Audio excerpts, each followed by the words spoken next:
नमस्कार मित्रांनो, तर आपला आजचा व्हिडिओ आहे इंट्रा V10, जिचा टायमिंग बेल्ट तुटलेला आहे गाडीचा. आणि टायमिंग बेल्ट तुटल्यामुळे गाडीला किती मोठा खर्च येतो ते आपण दाखवणार आहे या व्हिडिओमध्ये. आता आपण जो टायमिंग बेल्टचा कव्हर आहे तो खोलून घेणार आहे आधी.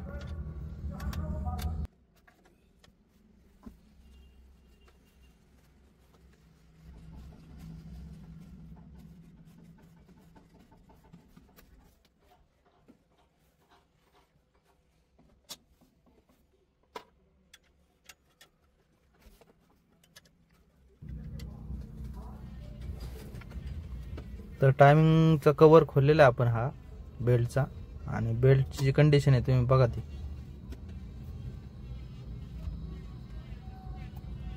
तर हा डिझेल इंजिन मध्ये जास्त करून काय होतं, टायमिंग बेल्ट तुटल्यानंतर जे हेडचे वाल आहेत ते पिस्टनवर टेकतात आणि वॉल बेंड होतात. तर ते वॉल बेंड झाल्यामुळे गाडी काय स्टार्ट होणार नाही बेल्ट टाकूनही. आपल्याला हिचं हेड खोलावं लागणार आहे गाडीचा.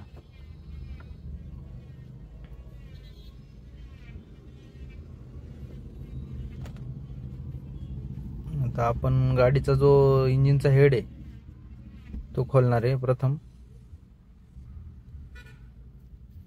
हेड खोलण्यासाठी आपल्याला जे व्हॅक्यूमचे मॉड्युलेटर हे खोलावे लागतात. सायलेन्सर मॅनिफोल्ड खोलावा लागतो, वरचा टॅपेटही खोलावा लागतो.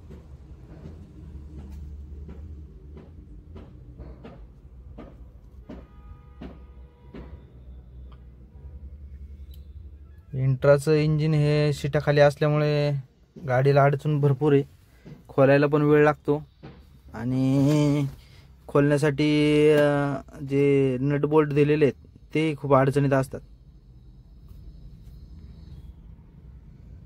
तर आपण सायलेन्सर हा मॅनिफोल्ड टर्बोचा जो असेंब्ली ती खोललेली आहे. टर्बोमध्ये प्ले नाही आहे, टर्बो एकदम कंडिशनमध्ये आहे.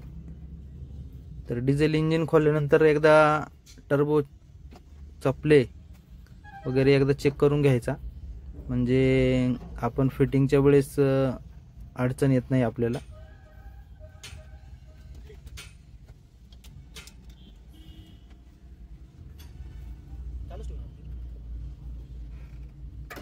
तर आता हा हेड आपण बाजूला घेते.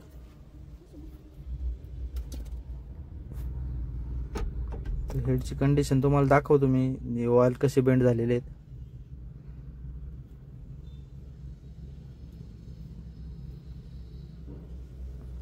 हे वॉल पूर्णपणे 2 वॉल बेंड झालेले आहेत गाडीचे आपल्या.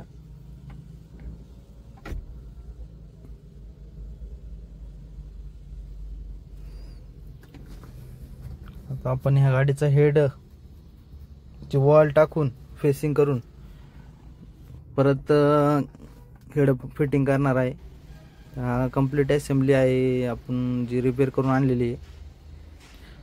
व्हिडिओ थोडा फास्ट फॉरवर्ड आहे.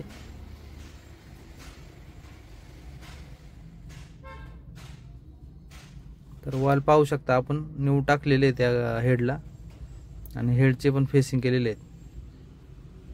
आणि टाटा जेन्युइन मधून आपण हे सायलेन्सरची पॅकिंग, टॅपेटची कव्हरची पॅकिंग आहे तुम्ही पाहू शकता. आणि हेड गॅस्केटही ओरिजिनल टाकायचं आहे आपल्याला.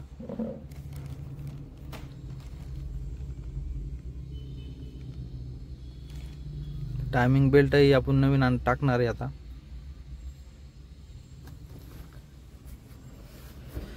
गाडीमध्ये इंजिन काम करताना होता येईल तेवढे जेन्युइन पार्ट यूज केले पाहिजे मित्रांनो. जेन्युइन पार्टची लाईफही जास्त असते, क्वालिटीही चांगली असते. इंजिन तर आपण पुन्हा पुन्हा खोलणार नाहीये, पण जे पार्ट आपण टाकणार आहे जेन्युइन टाकावेत असं मेकॅनिक लोकांना माहीत असतं. डी मटेरियल पण भेटतं त्याच्यात, थोडंसं मार्केटमध्ये भेटतं ते, पण आपण प्रेफर करावं की जेन्युइन मटेरियलही वापरलं जावं गाडीत. आपण हेड आता बसवणार आहे गाडीला.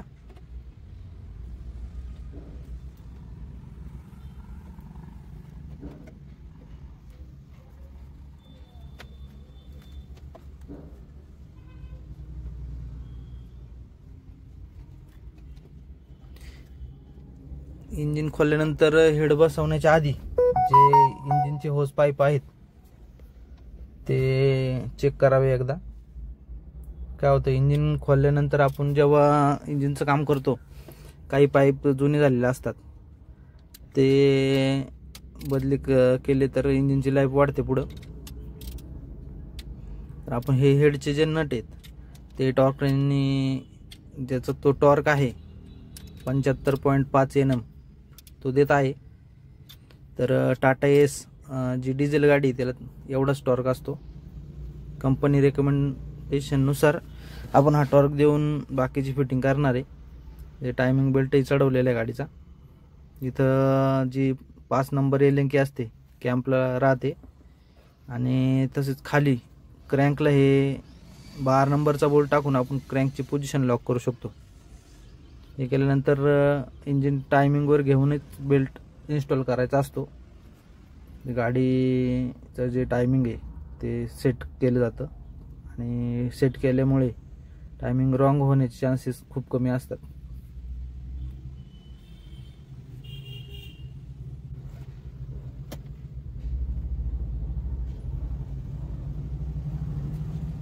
तर आपण अशा पद्धतीने हेडची फिटिंग केलेली आहे. तर बाकीचे जे टॅपेट कवर आहे, पाईप आहेत VGRचे आणि व्हॅक्यूमच्या लाईन आहेत, हेही फिट केलेले आहेत. गाडी आपण स्टार्ट करताना एअर काढावा लागतो गाडीचा डिझेलचा. थोडं राऊंड घेऊन गाडी चालू झालेली आहे आपली. फायरिंगही चांगली आलेली आहे गाडीची. तर अशा प्रकारे आपलं जे इंजिनचं हाफ काम आहे ते सक्सेस झालेलं आहे. तर काम झाल्यानंतर आपण अर्धा ते 1 तास गाडी चालू ठेवून.